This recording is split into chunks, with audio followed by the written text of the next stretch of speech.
He is Devon Jackson. I am Mike Hrynyshyn, and we're here to talk about the AFC South NFL draft grades for the 2022 NFL draft. So we're going to be talking Texans, Colts, Jags, Titans, whole lot of interesting drafts, perplexing. How would you describe the conference as a whole, or the division as a whole, sorry, when it comes to the draft? Yeah, I think each team within their own draft, they had their intriguing, there was a few picks within their drafts. They're like, I don't know if that's going to work out or not. One team in particular got a quarterback that we didn't think was going to be there, and then I thought a team like the Colts took a couple swings, but in general, I think they all hit some needs that they needed just in general. But as a whole, we'll see, and as we'll talk about each one, I think each kind of haul has its good and bad. So let's start with the Texans. We're going to go alphabetical. And as you can see, started off the draft with a bit of a surprise, although the Vegas odds the night before and night of really did swing in the direction that it was going to be Derek Stingling. What was Devin? You were live reacting to these picks. What was your reaction with Stingley at 3?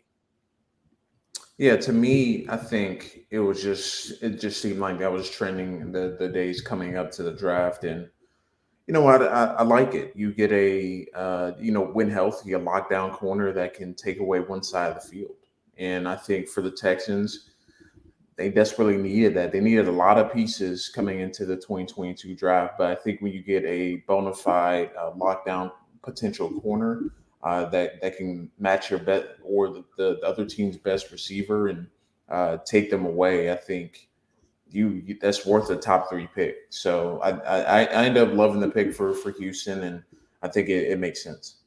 I like the pick, but my big concern is just whether or not he can stay healthy. I mean, 2019 was some of the best tape we've ever seen from a corner. Then 2020, he just didn't play as well and couldn't really stay healthy. Then this year again, just couldn't really stay healthy. Freak athlete, prototypical size. Just you need him to stay on the field, because if he stays on the field, he can be a Stephon Gilmore.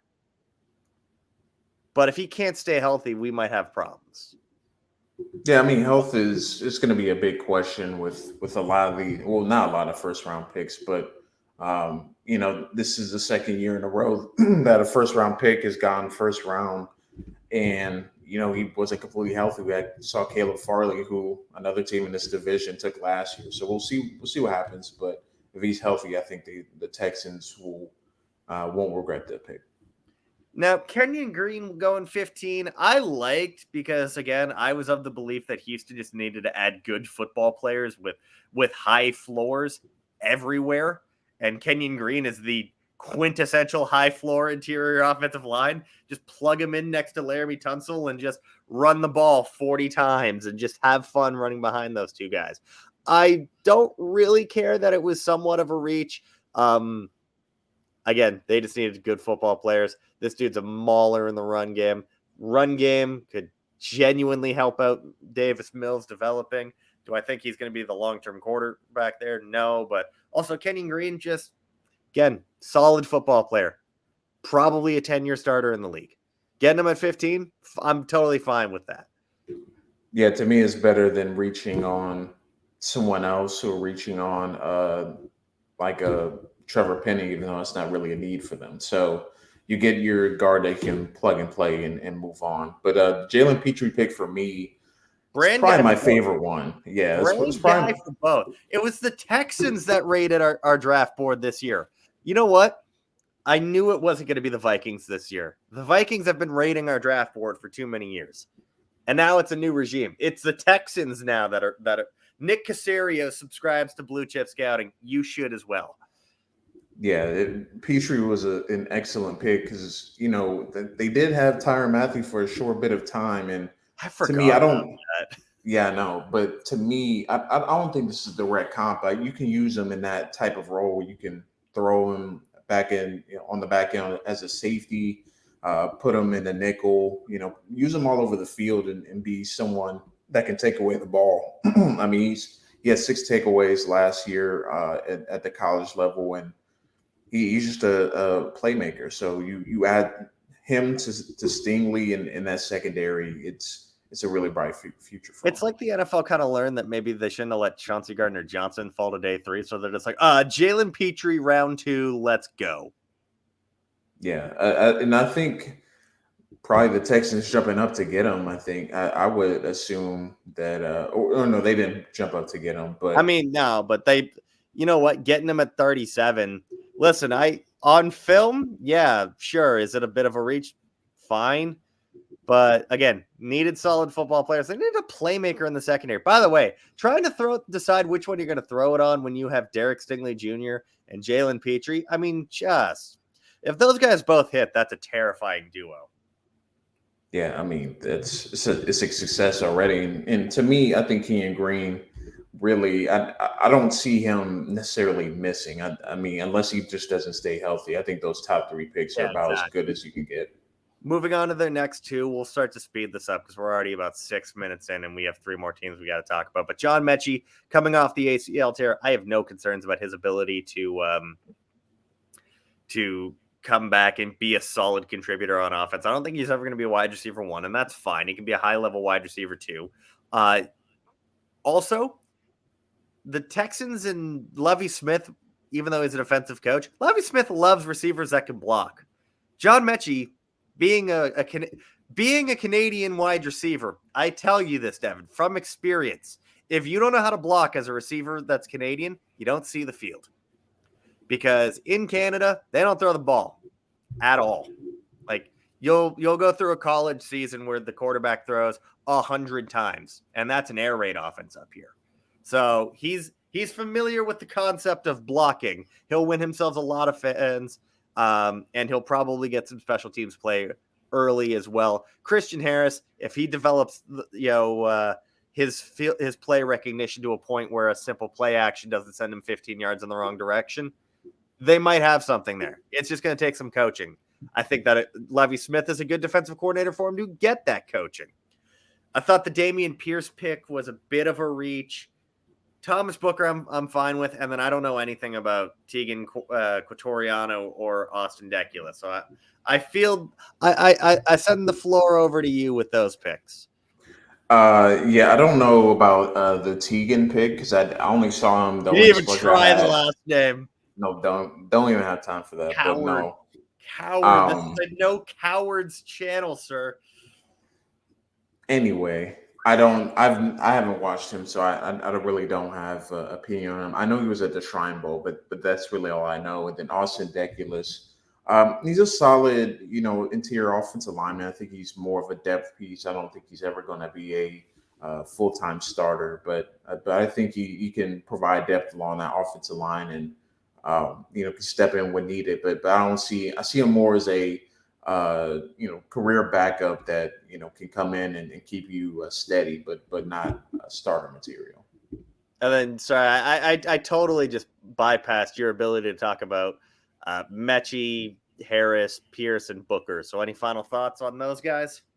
Yeah, I think you get really solid players in all 3. Christian Harris still was in the development, but I could certainly see him in Lovie Smith's defense by years in dropping 20, 30 yards down the middle of the field in their Tampa 2 defense. But overall, I thought those picks were solid. They're all, for me, Mechie, I think is a nice compliment to Nico Collins and Brandon Cooks. He's more of the traditional, technical route runner compared to Brandon Cooks, who's taking the top off the defense, and then Nico Collins more your 50-50 guy. So I think overall, I give this a B+ draft. I think they hit needs that they need and got who they needed. And I didn't love the day 3 picks, but I thought they were all guys that if they hit, they can really move this franchise forward and not backward.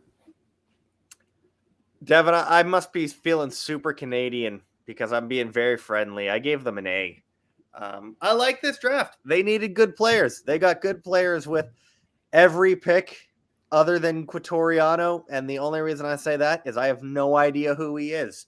So, but everyone else those are guys that I watched. I mean, I didn't get to finalize Dekulus, but he was a multi-year starter at LSU.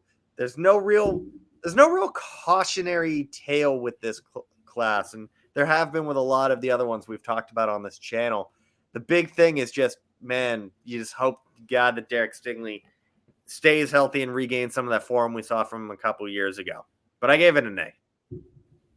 Yeah, I can't disagree with that. But to me, I think they're going to be just fine. But now we're going to move on to the Colts, who I thought had a really, really, really interesting draft. At the top, you see Alec Pierce at 53, a little early for my liking, but it made sense with who was on the board and who went before him.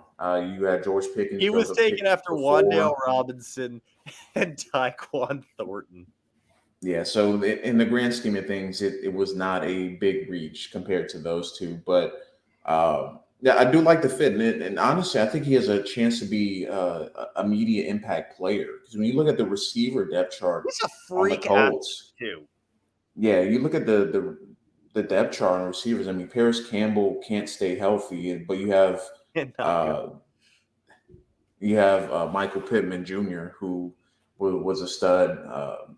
Has been a stud earlier in the year, but they have a lot of other pieces that aren't necessarily better than Pierce. So that leads me to believe he's going to be an immediate impact guy for the Colts. Yeah, I like the Pierce pick. Again, like you said, a little bit high for me. I had him in the third, but that's fine. I mean, I saw guys that I liked far worse than him go way higher. The one that's interesting to me is the next pick with Jelani Woods, because you're really betting on taking the raw athletic profile and turning it into something. And this is a guy that barely saw the field at Oklahoma State, transferred to Virginia, had 1 year of frankly meh production in an air raid offense, and saying that Virginia turned into an air raid offense is something I never thought I would say, but it is true. But I mean, Brennan Armstrong threw for like 5,000 yards at Virginia, and Jelani Woods had like 600 and lucked his way into like 9 touchdowns because he just happened to be the red zone target. I'm not sure if this is a good pick or not, and I don't know what to think. Yeah, I'm conflicted because they did take 2 tight ends, and actually we'll talk about the other one later, but it was too early for me to take Jelani Woods. I know why he got taken early. 100, so it's not like a massive reach, but I'm just kind of confused. It all depends on what they want to use him as. If they use him as a red zone throw, I think it's perfect. But I mean, they do have Mo Ali Cox as well on the roster. They took Kylan Granson last year as well. So I just wonder what is going to be their plan of action with him. I think if you make him a red zone threat early on, you can get early results. But I think overall, this is a pick that's going to take 3 to 4 years to materialize. And that's a big risk because Jelani Woods is already 22 or 23 years old. Gotta see what he looks like after that first contract. Yeah. Speaking of guys that are going to take 2 to 3 years to develop, we have 25-year-old Bernard Raymond. This is about where he should have gone. So I'm actually I'm proud of the Colts for making this pick, but at the same time, like as good as it is that they took him in round 3 when he was a round 3 player, I can't be the only one that's a little scared off by this pick because Raymond needed to go to a place where he wasn't expected to be the starter day one. Their left tackle is Matt Pryor. Yeah, this is going to be a tough one because I think they're going to do the trial by fire with him, unfortunately. And I don't think it's going to be as bad as you're imagining because I do think he's going to be smart enough and I genuinely think that this could be Austin Jackson levels of like poor exposure right away for a guy that wasn't ready. It could be, but it could also swing the right way, especially if early on they put an emphasis on like chip blocks and Mm-hmm. sliding protection and whatnot. So they have a smart quarterback, Matt Ryan. I'm not as concerned because they understand what they're walking into with him, right? You don't want to leave him on an island on 3rd and long because that's going to cause issues. So I think they're going to be smart about it, and I think they're going to ease him in. But I don't think this pick is going to be as bad as Austin Jackson levels of bad. And if he's not turned out to what he's cracked up to be in It's a camp, third round pick. At the end of the day, you can. Then you sign a veteran, and you bring in a veteran or trade for a veteran, let him sit for the year, and then try again in year 2. Exactly.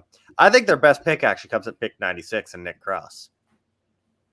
Yeah, I'll tell you what. They certainly came into this draft like we want to win now, but we also want to build towards the future. And those first 2 third-round picks were that, but Nick Cross certainly is a player that could come in and be an immediate impact player. So I really like the pick.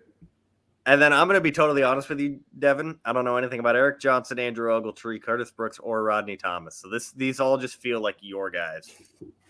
I do know Eric Johnson. I did watch him. I think he was one of the quicker defensive tackles getting off the line of scrimmage. I think he can bring them some ability on pass rush downs, getting some pass rush get some interior pass rush on 3rd downs. And then Ogletree is actually someone that I plan on watching here in the next few days to kind of see what he is, because from what I've heard, he's a former receiver turned tight end. He played at Findlay before he went to Youngstown State. So I think that was an interesting pick. I'm interested to see what the profile looks like when on film. So we'll see what happens with that. When Ogletree got picked, I'm just like, wait a minute. Hasn't Alec Ogletree been in the league for like a decade? That was my only thought. All in all, for the picks I did know, I gave them a B-, which I'm usually a little harsher on Chris Ballard drafts anyways, but I also I apparently still haven't figured out that one of these guys is bound to be an all-pro, because that's just how Chris Ballard drafts tend to work. And knowing me, as much as I think it'll be Nick Cross, it'll be like the defensive back from Yale in round 7. Yeah, I actually know nothing about him. So see, that surprises me, Devin. You telling me you weren't grinding that Yale all 22? That does not exist. I've never seen anyone pull it. Why don't we just move on to the next team in Jacksonville? But I did give the Colts a beat, by the way. So moving on, let's talk about the team that had the number 1 draft pick for the 2nd straight year. Now, if you listen to the Big Shots NFL Draft podcast on iTunes and Spotify earlier this week, you'll already know what I think of their draft class. But Devin, I'll let you give your overall thoughts on the draft class. So Walker, Lloyd, Fortner, Muma, Snoop Connor, Gregory Jr., Monteric Brown. This is tough because this is another draft that it's going to take some time for it to figure out if it's going to hit or not. Trayvon Walker pick was expected, but I did not expect them to take 2 linebackers with top 70 picks. I like the Devin Lloyd pick in a vacuum. Value maybe not so, but I think in general he fits kind of the style of player they're looking for. But then they took Muma as well, so that worries me a little bit, for the first season, because usually you like to pair a linebacker up with a veteran. So 2 rookies in the second level of the defense, it might be rough early on, like really rough. But I think in 2-3 years' time, it could be, really two really good picks. I can't talk for whatever reason. Luke Fortner. Fair, it is 10:30. Yeah, Luke Fortner. I like the pick. I thought it was early to get him. I think you probably could have gone at 7. They traded up to get 70, but I think they could have waited on him. Is my opinion. I don't think he was the best best center at the time on the board, but that's who they went with. I think he's a really good player, but I think he's more so going to be a solid starter, and doesn't quite have the upside of some of the other centers that got taken after him. Snoop Connor, I thought he was okay. I didn't love his film at Ole Miss. I thought he was solid, but again, I didn't see any top end burst from him in breakaway speed. And then the last two, I really didn't watch much of. Gregory Jr., he was at the Senior Bowl, had some good reps there, but overall, I didn't see his film. And then Monterey Brown, didn't watched him in passing, but didn't see much impressiveness from his film from what I saw in passing. So overall, I give this one probably C plus, because I just think this class in general, like there are some really interesting picks, but it seems like they're going the route of getting very athletic players, but do they have a defined role? And I don't. That doesn't really work. As you see with the Cardinals, it doesn't really work, in the NFL. So we'll see how it shapes out. But I give this one a C plus.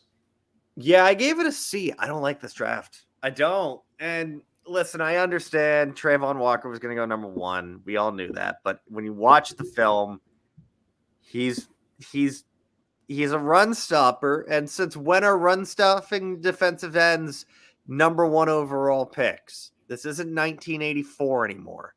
And I understand the athletic profile, teaching them what to do. Fine, I understand that. Listen, I had to watch for 2023 the projected left tackle at Alabama. And I know what you're thinking. Well, Mike, projected left tackle at Alabama versus Trayvon Walker. No. That meant I was actually watching Vanderbilt's offense. And this dude stonewalled Trayvon Walker more often than you would like. And the fact that this guy is being talked about as a mid-round pick and Trayvon Walker was the number 1 pick doesn't instill me with a bunch of confidence. Now, granted, one of your favorite prospects from this year's draft class, Zach Tom, did something similar to first-round pick Jermaine Johnson. I understand that, but it doesn't really get me all that inspired about what Trayvon Walker can become. Granted, all athlete, all projection. Don't want it at number 1 overall. I love Devin Lloyd. He's my favorite linebacker. He was my number 1 at the position. I don't like trading back into round 1 and taking him when you're a team that's won 3 games in 2 years. When you're a team that offense around Trevor Lawrence was an affront to the sport. It was absolutely despicable to watch. It made me ill having to watch Jacksonville's offense, Devin. And their first 2 picks did nothing to address that offense. I like Luke Forner, but I like Luke Forner in round 5. So getting him at the top of round 3 is 2 rounds too early. And yeah, the center class have been pretty much cleared out at that point. There was no Cam Jurgens like they maybe thought there was going to be. I would have taken Brock Hoffman and Alec Lindstrom over him. I also would have just taken Donovan West out of Arizona State. Sure, did all 3 of those players that I just mentioned go undrafted? Yes. Does it matter? No, because they had better film than Luke Fortner. Luke Fortner is a developmental center that is not ready to start right away, and he's going to have to start right away because Brandon Linder, their starter from last year, retired. The guy that they're having replace him is named Tyler Shatley, who's apparently been in the league for a decade, and I didn't know who he was. Or I don't even know if his first name is Tyler. I might have actually just made that up. I can't remember what the guy's first name is. Don't think it matters. I like Muma just like you do, but again, it's another linebacker on a team that needs other positions other than linebacker. And you know what else, Devin? They spent $15 million a year to bring in Foye Oluokun to play the exact same role that they drafted 2 linebackers at. And you might think, well, one of them's going to be playing edge. Well, they still have a bunch of edge rushers now on the roster. Josh Allen, they just drafted Trayvon Walker, who's going to be playing stand-up edge rusher. So where do these guys all play? Snoop Connor was a backup in college. Why are you taking him in the 5th? By the way, you have an undrafted free agent running back that put up 1,000 yards as a rookie, and then the 25th overall pick from last year's class. Why are you hoarding running backs? Why are you hoarding positions that aren't seen as valuable when you're a team that's won 3 games in 2 years? Their best value pick was actually Monteric Brown. I had a 4th round grade on him, and they got him in the 7th. I gave it a C. My case of Jags. In I don't conclusion, hate the Jags. This draft just doesn't make sense to me. you hate the Jags. I don't hate the Jags. That's what Jags fans are going to come away saying. You know what? Then Jags fans can hit me up in my mentions. It's at Pro Football Focus and at Catapult Sports. It's actually at Mike_H_draft. All right, on to Tennessee Titans. Probably the most interesting draft of all 4 teams in this division, simply because they took a quarterback in this class. But I think more than we talked about taking athletes that don't quite have a position or don't quite have a label, I think the Titans are the poster child for this. They took Treylon Burks from Arkansas in their first round pick, which makes sense. They traded away A.J. Brown. So direct, I think, replacement. I need to ask you this. Did you factor the A.J. Brown trade into their draft grade? Yes. You did? I did, yes. Because it changed. Their needs change on the fly. So I think you have to factor that into their grade overall. So what did you give them? And then we'll talk about the actual. I gave them a B-. I gave them a B ? Because my big thing is I don't know. Looking at this draft, I can't be the only one that thinks this. These are all developmental. Like there's a lot in this draft class that makes me think that they're going for a lot of guys for the future and not a lot of help right now. And this is a team that was the number 1 seed in the AFC.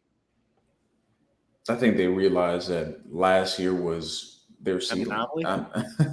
Well, it was their ceiling. That it went about as well as it could have for them last year. I mean, there were games last year they shouldn't have won. The Bills game on Monday night, they shouldn't have won. I mean, so everything went exactly what they needed to do to be the number 1 seed. I think they realized they were more of a 5 or 6 seed in a given year, maybe a 4 seed if they continue to win their division. But a lot of these guys are developmental players that will not see return for 2 or 3 years. And it starts with Malik Wilkes. That's the kind of the crown, especially if Ryan Tannehill has no interest in mentoring him.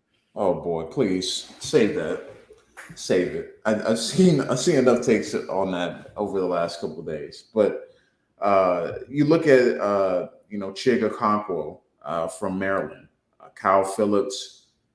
He's more of a slot player. I don't know if he's going to be playing immediately year 1. They do have Robert Woods that probably is going to fill that slot role. They don't do a lot of 4 or 5 receiver sets. It's mostly a lot of 3 receiver sets, a lot of 2 tight end sets. So I don't know how much he's going to play early on unless it's on special teams. Hassan Haskins, I actually really like that pick because they kind of need another player after Derrick Henry to kind of step up and fill that role. And they take that RB by committee role once Henry is out of the lineup. I mean, him and Darrington Evans are going to be an interesting one too for the future. Yeah, so we'll see how that shapes up. Theo Jackson, don't know much about him. I watched plenty of Tennessee tape. It just didn't really stand out to me. One of those guys that was so memorable, Devon, I didn't know he existed before he was drafted. But and then you got Nicholas Petit Ferrer from Ohio State. If you're gonna take a tackle, take one that can play right now, man. That's my only thing. That was my only gripe with this class. Like, if you're gonna take a developmental tackle, or no, just a tackle in general, why not take one that's going to be ready to play this year? Because you've had issues at offensive line over the last couple of years. They'll try to get being healthy, Wilson stink out of their mouth. So I don't know, man. They took Dylan Ravens last year. So I don't know what the plan for that was specifically, unless they're planning on moving Petit Ferrer to right tackle. So I don't know, man. We'll see how it shapes out. So I'll say this. When it comes to Tennessee's draft, I like Treylon Burks as a player. He was my number 1 wide receiver. I like his fit in Tennessee's offense because we just saw it. If he maxes out, it's A.J. Brown. My problem with this is you traded A.J. Brown for someone who could become A.J. Brown. So, to quote our guy Dante Collinelli, this is a Family Guy boat scene. A boat is a boat, but the mystery box could be anything. It could even be a boat. There you have it. I mean, AJ Brown is AJ Brown, and he's a Pro Bowl caliber wide receiver. But Treylon Burks could be anything. He could even be AJ Brown, but you already have AJ Brown, and there's a decent chance, because this is how the draft works, that Treylon Burks becomes not AJ Brown. I understand you didn't want to pay him $25 million a year. I understand that. But at some point, you kind of have to realize that if you're a contender, you can't just go one for one, because there are things that go into this, like development. And you traded it, AJ Brown became your number one receiver and overtook Corey Davis as the team's number one wide receiver. Who else is in there for Tennessee? Are you trying to tell me that Robert Woods is actually going to be your wide receiver one right off the bat? Because Treylon Burks may not be ready to be wide receiver one right off the bat. You know, it would have been AJ Brown. But aside from that, Roger McCreary, like the player, what's his fit? He's never played in the slot before. You've drafted corner a whole bunch in the last. This is the third straight year they've taken top 2 or 3 round capital on corner, because they took Golden, Christian. Farley. Christian Fulton was first, then Molden and Farley last year, and then you take McCreary early. You've taken 4 corners in the last 3 drafts. Not all of them can play. Not all of them can play. They can't all be on the field. And some of them are canceling each other out. So, at Pettit Frere, I mean, all you need to do is just throw on the Michigan tape, and you can see exactly why Pettit Frere's round 1 hype died. That's what he was against NFL talent. I mean, he looked great against Indiana, but you or I could play left tackle against Indiana. Malik Willis, listen, I want nothing but the best for the kid now. We crapped on him for an entire draft cycle because he happened to be part of the worst quarterback class in recent memory. But now he fell to 86. And I'm fine with that, because he's going to be able to sit and develop. Hassan Haskins, like you mentioned, great developmental piece for the future. Chigo Okonkwo, great developmental piece for the future. Kyle Phillips, great developmental piece for the future. Everything that they've mentioned on offense is, this is a great developmental piece for the future. What about now? What about right now? What about right now from this playoff team? That's why I give it a B. They're good players. What's the vision of this draft? Like, I understand that that the draft is always about projecting for the future, but at some point you also have to get guys that are ready to go right now. And I don't really know, like Treylon Burks. That's probably the only player I think that can make an impact in year 1. Yeah, I would say Burks and maybe Haskins, but we'll see. Haskins probably is going to need to continue to improve as a pass protector, get on the field.